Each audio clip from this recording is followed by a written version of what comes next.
Hi, welcome to the product review. In this video I'm going to be reviewing the Asus Transformer T100 tablet. This is a little 10.1 inch Windows 8.1 tablet with dockable keyboard. Personally, I bought this tablet for showing my videos at business networking events.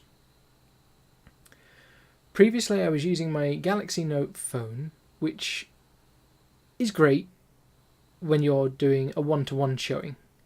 But inevitably, when you show someone a video, you tend to get a little gathering around you and people go, "Ooh, what's that?" And you end up showing it to lots of people, which unfortunately requires you to hold your phone out, sort of something like this, at a distance, and it's a little uncomfortable, and you kind of have to keep doing that to sort of get the right sort of angles. It's not great. So I wanted a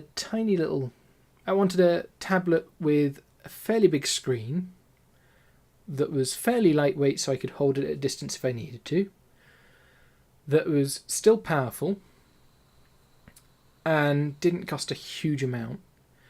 And my friend showed me the Asus T100 and it sort of fit the bill almost perfectly. The only thing it's missing for me is a stylus. But to be honest, I've got enough stylus enabled devices. I've got the Galaxy Note if I want to do on the move doodling.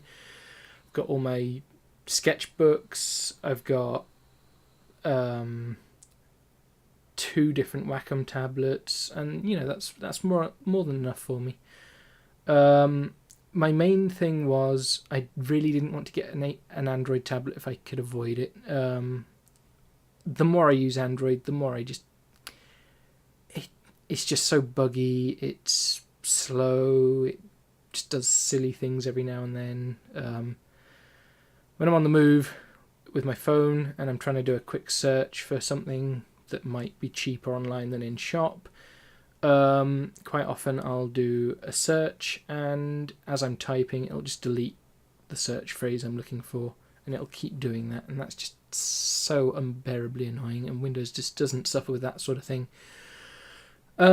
The other thing is, with Android, you've got apps. With Windows, you've got proper programs, and personally, I much prefer proper programs. I can do development with NetBeans. I can animate with Blender if I need to on the move. I've got a full, Office suite, and I know you can get those on Android, but I just prefer the way they work on desktops. So a tablet with a dockable keyboard was the much better option for me personally. So what are the specs? The specs are, it's a 1.33 GHz dual-core Atom processor with 2 GB of RAM. It runs a 32 GB SSD, which is a little bit small, but unfortunately the 64 GB version isn't that easy to get in the UK, and it's a fair bit more expensive. I could have possibly imported the 64 gig version. It might have come out at about the same price, but I don't like importing things if I can avoid it. It's just a bit fiddly and annoying. So my biggest gripe with the specs really is that for some reason Asus decided to put a 32-bit version of Windows on the 64-bit processor, which just seems a little bit odd to me. The 64-bit version, as far as I remember, doesn't cost any more than the 32-bit version anymore, and even if it does, it's a couple of quid. I can't imagine it would cost them a huge amount in sales just to bump the price up to accommodate that. The price is quite amazing for a Windows tablet. It's £330 at the moment, and you get an extra 25 quid discounted through the Windows Store. They give you a free £25 gift voucher. So, that's an absolute bargain. It's 300 quid for a tablet with a keyboard. Yeah, it's pretty good price-wise. I can't really fault it. The closest equivalent would be the Dell Venue 8, which does come with a stylus, which would have been kind of nice, but then you've got to factor in the fact that the keyboard for it costs almost £200. I think it's £170. So, you know, there's that trade-off there, and apparently the Asus seems to benchmark slightly higher with exactly the same specs as the Dell. So there's that to factor in as well. I/O on the device, it has a micro HDMI port. It has a micro USB port, which is for charging. I don't believe you can use it for anything else. On the keyboard, it comes with a USB 3 port, full-sized, but obviously you need the keyboard attached to use that. On the tablet itself, it comes with a micro SD slot, so obviously the amount of space you get with that is variable, and it increases the space you can have on the tablet quite a bit. I have a couple of little niggles with the micro SD slot. It's not hot swappable, it seems. It requires a full reboot in order to recognise a new card, which kind of limits its use somewhat.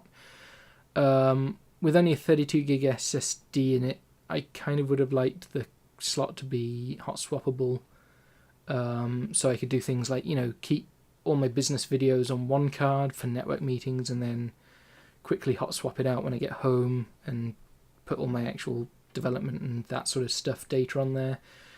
But then again, a 32 gig SD card or micro SD card should be more than enough for me for most cases.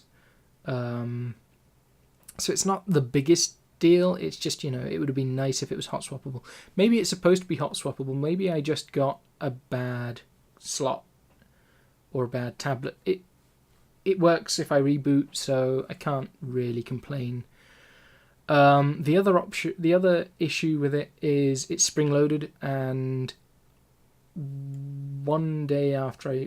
shortly after I got it, I got home from a long drive and I was relaxing, sort of lying on my bed, just doing some stuff, and I took it out again with me later, and I noticed the SD card wasn't in there. Luckily, I found it on my bed sort of later that evening. I don't remember taking it out. I have no reason why I would have taken it out. And all I can think of is that I accidentally pressed it and it popped out. Just thankfully it happened on my bed where I could find it. But it has made me a little bit nervous with a 32 gig card of actually keeping anything sort of important on there, because it might just pop out on its own at some point, and that wouldn't be great. So yeah, that's a little worry, but you know, I'm aware of when I'm pressing it now or touching it, and it might have just been that it was a really old card and it was a bit loose in the slot. The tablet comes with a front-facing camera, but to be honest, it's not really great. You can web chat with it, and that's what it's meant for. You're not going to be taking great photos with it. It's quite grainy, but it is kind of cool. They have I don't know if this is a standard Windows 8 feature, but if you scroll up on the Windows lock screen, you can get to the camera that way without having to unlock the tablet. The tablet has some nice physical buttons on the sides, as you can probably see here. I'll show you on the other camera in a minute. This one is a start button, so it replaces the sort of Android home button that you might normally find on the sort of inside edge, sort of here. You'd normally expect it to be here. So that's quite nice. It's a little easy to touch by mistake, but to be honest, you know, you can just press it again and it turns the start screen off. It's not a big issue. It also has it has a volume rocker, which is quite nice. And it has a standard, or a fairly standard, power button here. The power button you need to hold down a little bit, to sort of get it to turn on, which is fine because it stops you, you know, accidentally turning it on in your bag and whatnot. So the tablet comes with a fairly standard phone style charger, a little 5-volt 2-amp transformer.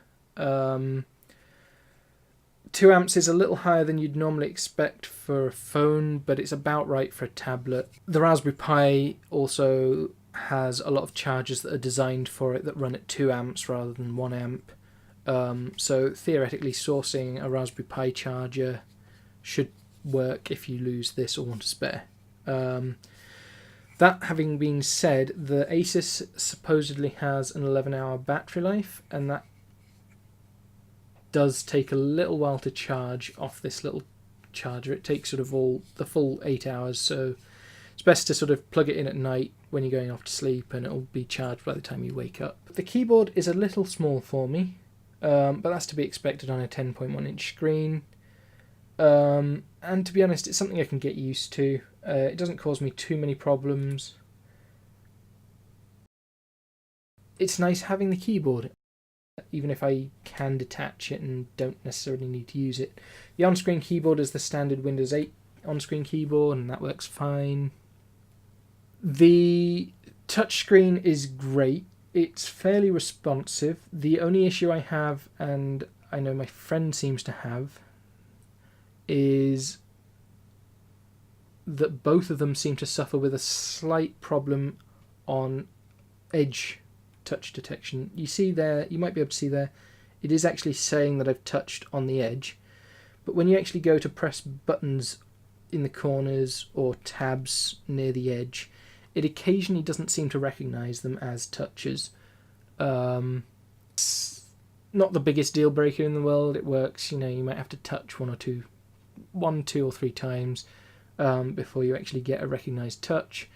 But in the middle, I've not noticed any problems. It's only really sort of near the edge that it's an issue. The tablet itself is nicely weighted.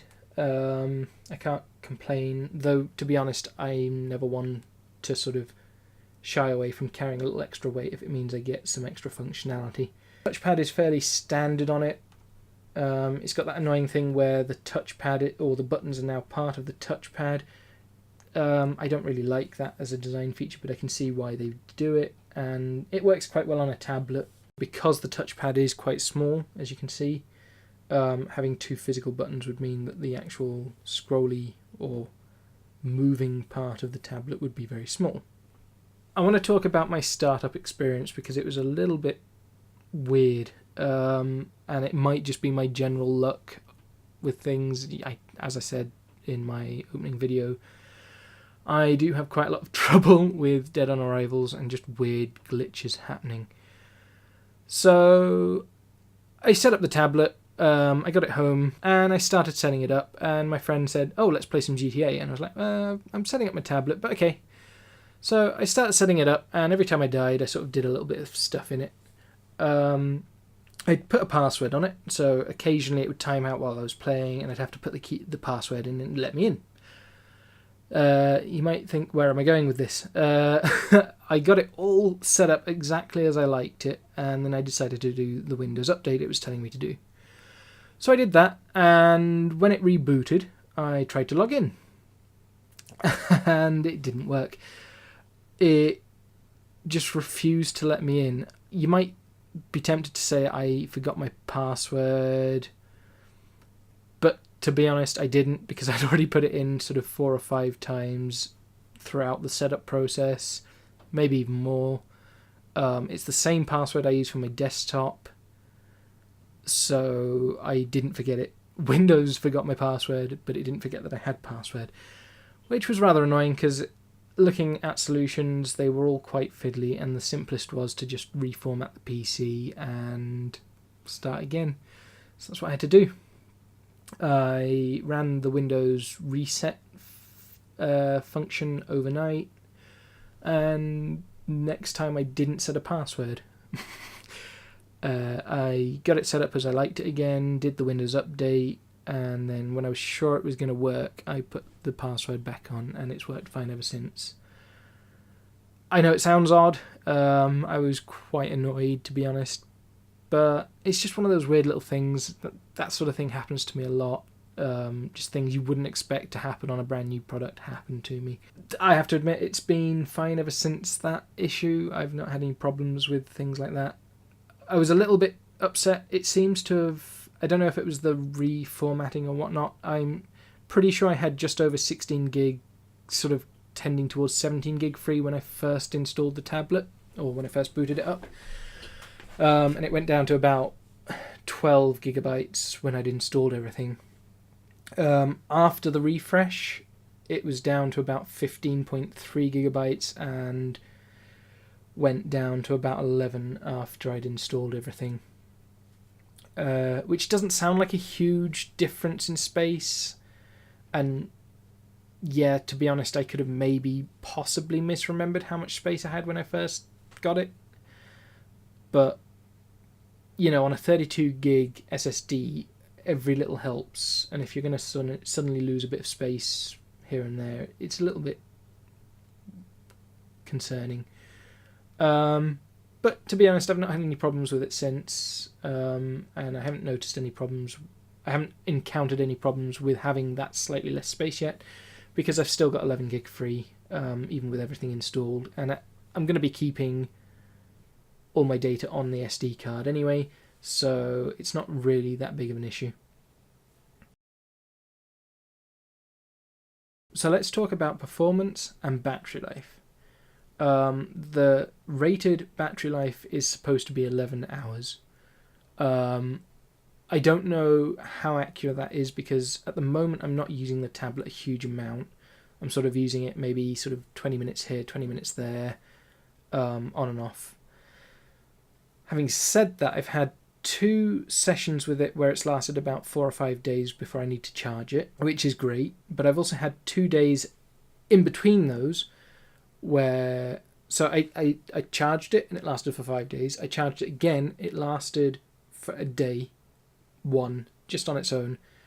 Bearing in mind, I barely used it on that one day. I then charged it again, got another 5 days out of it.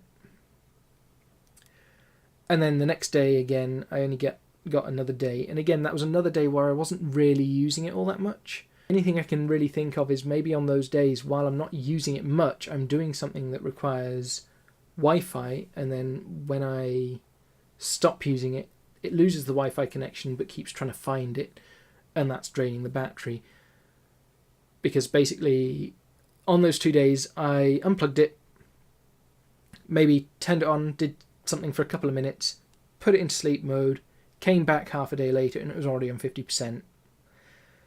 Which is a little bit weird, if I'm honest. But to be honest, I've also had the same sort of problems with Android phones. My Galaxy Note sometimes lasts 3 days and sometimes lasts half a day.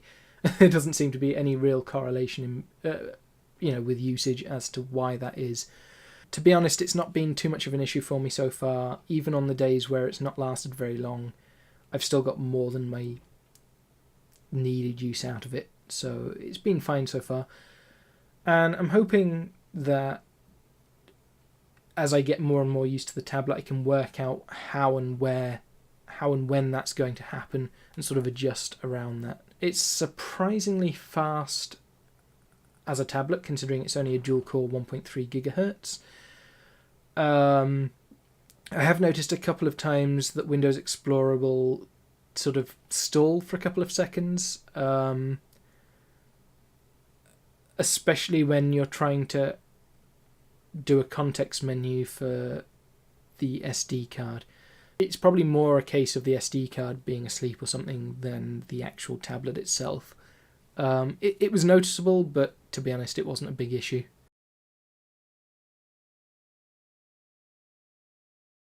As I said, the tablet doesn't come with a pen, whereas something of comparable price like the Dell Venue 8 does. But to be honest, as I said, I've got enough devices for drawing. And to be honest, the fact that the keyboard for the Dell costs £170 that seems unnecessarily high. If they were able to drop that keyboard to say 50 quid, I might be tempted to reconsider it, and I would have probably got the Dell over the Asus. The Asus does supposedly benchmark better than the Dell, even though the specs are identical. But even then, if the keyboard wasn't so much more expensive for the Dell, I would have probably gone for the Dell over the Asus. So that's something to keep in mind. Also, the pen on the Dell isn't a Wacom, it's a Synaptic, and it's only got, I think, 512 levels of pressure sensitivity. But to be honest, for on-the-go doodling, that's more than enough. So Speakers are surprisingly good. They're obviously a bit tinny because they're absolutely tiny, but I would be horrified if you expected more out of something this size. But they are ridiculously loud. I went to install the free copy of Office, and as you may or may not know, the new Office installers have sort of a voiceover that sort of explains things to you and says hi when you start the installation. And the default volume on this, I think, is about 30%. And that voiceover nearly blew my head off. I had to turn it right down to about 10 before I felt comfortable. So the speakers are surprisingly loud. That was quite a nice, pleasant surprise. I hadn't really bought it for speakers because most of the time I'm showing my videos off at networking meetings. I turn the sound down anyway and just show the video aspect of it. Because, you know, you don't want everyone getting annoyed with all the sort of rambling on the adverts and videos and stuff. So that was basically, I didn't buy it for sound, so I'm quite pleased that it's that loud. Speaking of Office, it does in fact come for that £330 with a free copy of Office Home and Student, which is pretty cool. I don't personally use Office anymore. I just got fed up with their expensive packages. I had a really good student deal when I was at university, and that kind of ran out, and I thought, no, I can't be bothered paying money for it anymore. So I switched to OpenOffice, and then LibreOffice came out, and I switched to that. And they do the job more or less fine. Occasionally you get formatting issues going from OpenOffice to Office, or from Office to OpenOffice.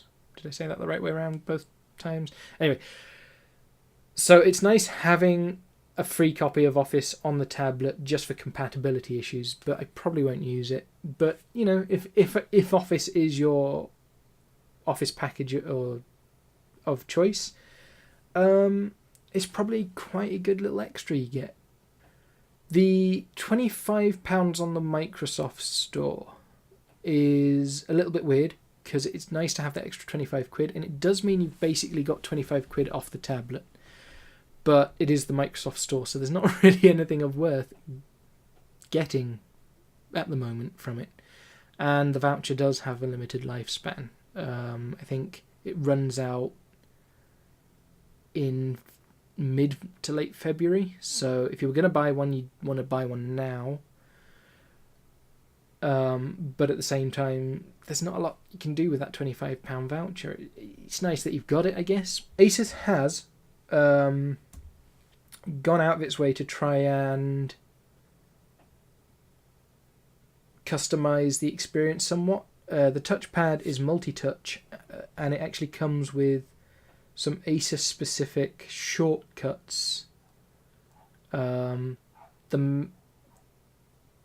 which is nice. The one I use most is a sort of, it's like the Start tab that you used to get with Windows 7, where you sort of got the cascade of all your programs. If you now swipe up with 3 fingers on the touchpad, is it swipe up with 3 fingers? Yeah. You get this nice little thing that shows you all your open programs, and you can sort of, you know, click through them and whatnot.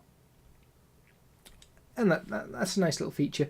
That's the only one I really found that useful, to be honest. There are quite a few of them. That one by default isn't actually enabled, so, you know, if that's something you wanted to look at, you'd have to look at the touchpad settings.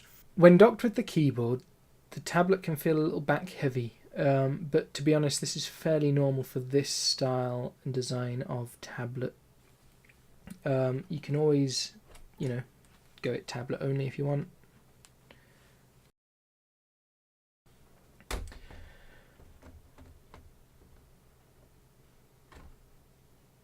And docking can sometimes be a bit fiddly, as it feels like you really need to press down. Also, getting the alignment, to be honest, is a little bit fiddly at times.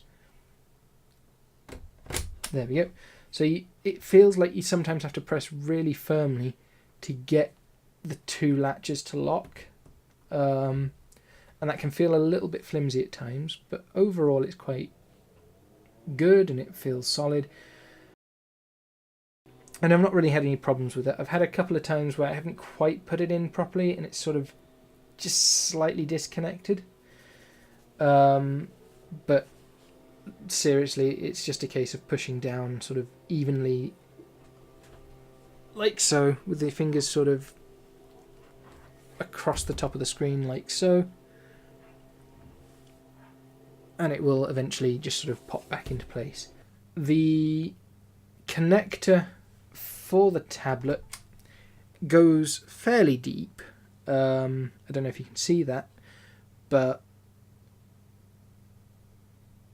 you're not going to get too bad a connection between the tablet and the keyboard if it's slightly off center in terms of sort of if one latch is on tighter than the other.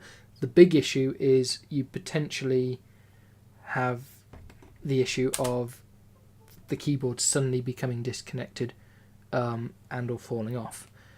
The keyboard, to save on carrying weight, doesn't have any counterbalancing measures.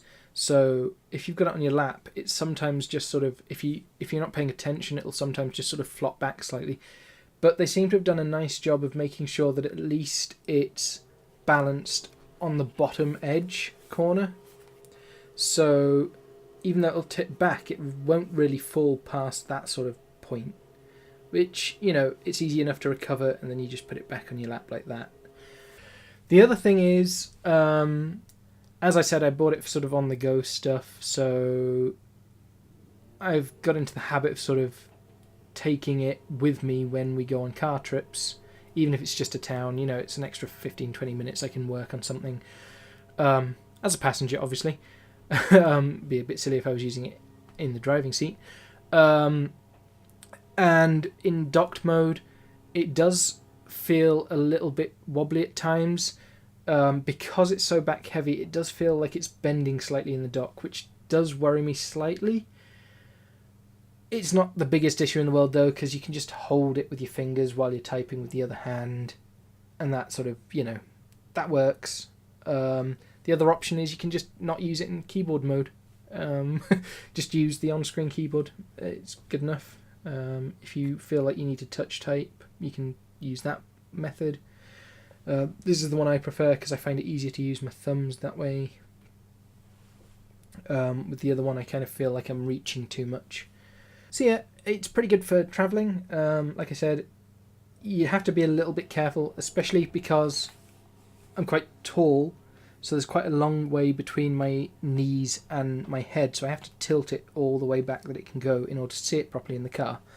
And that's when it feels a bit, you can sort of see it's flexing a little bit, and that just feels unsafe in the car. So would I recommend this tablet? More or less, yes. It's surprisingly fast for the spec.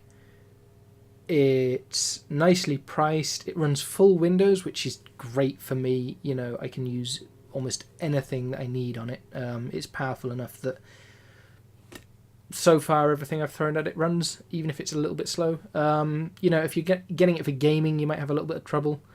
If only because of the space, if anything else. I mean, modern games are huge. They're into the tens of gigs now. But, you know, you've got the SD card. If you run all your games off Steam, Steam now has the multiple library thing, so you can always put multiple games, or you put your Steam library across multiple micro SD cards and then just plug them in as you need to play different games. You might need to do a reboot, as I said, which is a bit more fiddly, but, you know, it's something to work around. You're not really meant to get this sort of thing for gaming.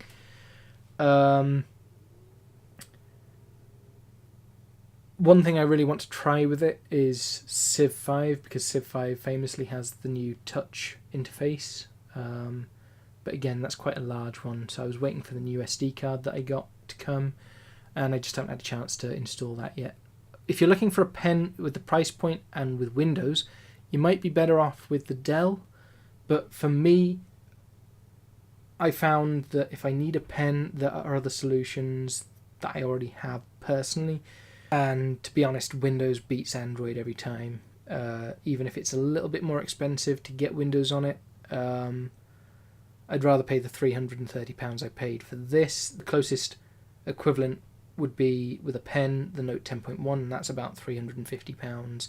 But again, doesn't come with a keyboard, and it's Android, which means that you're not going to get the same selection of programs. You're not going to be able to be as productive with it. It depends on the sort of things you do. You might consider yourself to be fully productive with a phone/tablet operating system like iOS or Android. But to be honest, I just find those operating systems just that little bit too annoying. So yeah, overall, a lovely little tablet. I've had my own little problems with it, but to be honest, I always have problems with things. Hard drives failing, dead on arrival, I get a significant number of those. I had two really expensive Dell monitors, and they've both gone a bit funny surprisingly quickly. So yeah, I might do another post on all the weird little things that have gone wrong for me, because it's useful to know. So yeah, that's the Asus T100 Transformer book tablet. It's lovely. Just wish it had a pen. Apparently there may be one coming out later this year that does have a pen, but I really didn't want to wait. If it's within the right price point and all that, I might sell this one and get that when it comes out. But to be honest, for the time being, this serves me well enough. So yeah, the Asus T100. Go get it if that's what you want.